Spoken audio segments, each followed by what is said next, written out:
Hello, glad to see you back on the channel for this first tutorial on the AzurPoly Rafale for Microsoft Flight Simulator 2024. Today we bring the aircraft to life from a completely cold and dark cockpit all the way to the two engines running and ready to taxi. And here's the good news. The Rafale was designed to keep the pilot workload very low, and AzurPoly kept that philosophy intact. First, make sure to remove all your covers, and as you can see on the video, you need to be very close from them to be able to remove them. As you can see here, you have an option to connect the GPU directly from the exterior of the aircraft through this little panel here. And you have also the option on the tablet. We will see that later. So before we start the plane, let's focus on the EFB. And I'm going to give you one very important tip to know, is that you can close the EFB by pressing this button here on the dashboard. So the last button on the right is to toggle the EFB on and off. That's very important to know, guys. And as you can see, there is many options on the EFB that we will see in another video. So now let's start the plane. Let's meet the 5K selector. Everything happens around one rotary knob on the main panel, the 5K selector. It controls both the electrical network and the engine start sequence.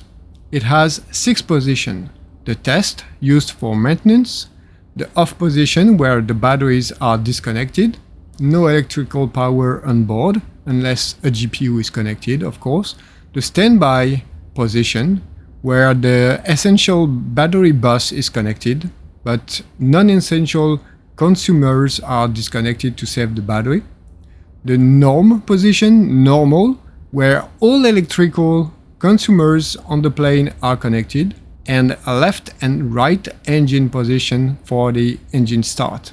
Now let's power the aircraft. There are 2 ways, like most aircraft, to power the Rafale. First is with the GPU. You can connect it from the EFB tablet or during the walk around by opening the external power receptacle access panel. Then you have an indicator that confirms that the GPU is supplying current on the plane. Once connected, the entire electrical network is powered, even with the 5K selector on the off position.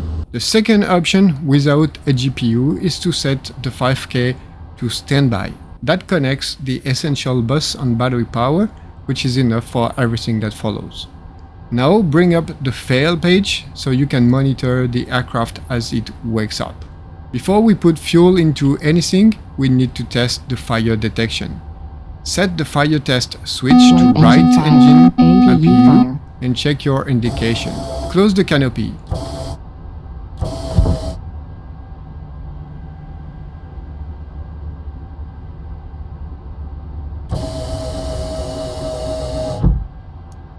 Now start the APU.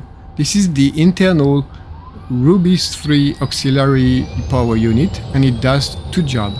It supplies electrical power before the engines are running, and more importantly, it supplies the bleed air needed to spin them up. The indicator flashes during start, then turns steady green. If you want cockpit air conditioning, switch on the ECS. Worth knowing, the systems are linked. If you toggle the ECS with the APU off, the APU will start automatically because it needs that bleed air.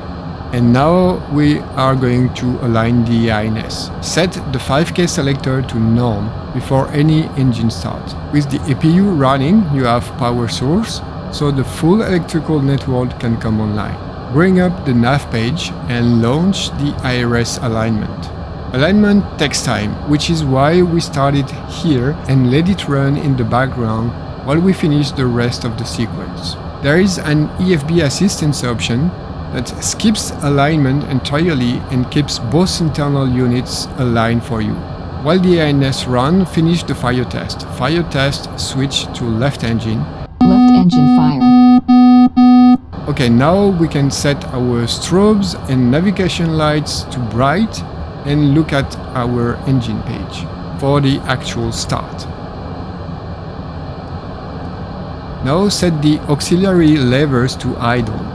They are the AEC, auxiliary engine controls, and there is one per engine, so each can be commanded independently. They have 4 positions: stop for fuel shut-off, idle, which is what we use for the start sequence, norm for normal flight with the engine following the monothrottles, and fix, which freezes power at its current value, very handy during air-to-air refueling. Now turn the 5K to right to start the right engine. Right first. Remember the position is unstable, so it springs back on its own. Then turn the 5K to left for the left engine and wait for N1 to reach 41%.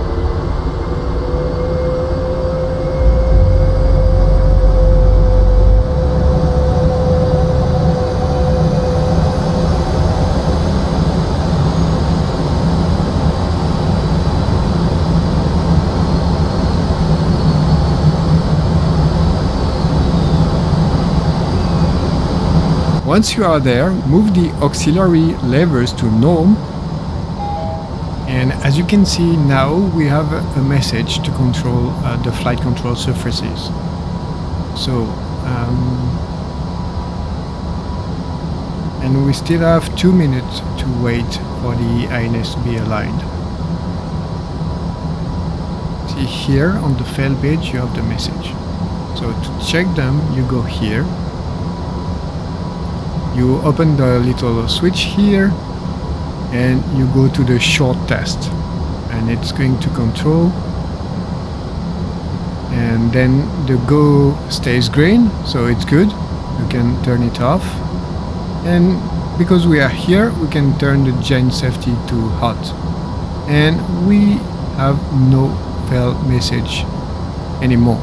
We are good to go. We just need to wait for the INS to be aligned, and you have still 1 minute to wait.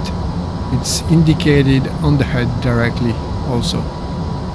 Parking brake off, taxi light on. Before takeoff, de-ice on, IFF norm, and landing light on. And that's it, the jet is alive, both engines are idling. And now if you want the full sequence in one breath, stand by for power, fire test, APU for bleed air, the 5K to norm, launch the alignment, then the throttle and levers to idle, right engine, left engine, levers to norm, APU off. And that's it. Thanks for watching, and see you soon on the channel for the next tutorial. Bye bye. Thank you for choosing CaptainKenobi channel. We hope to see you soon.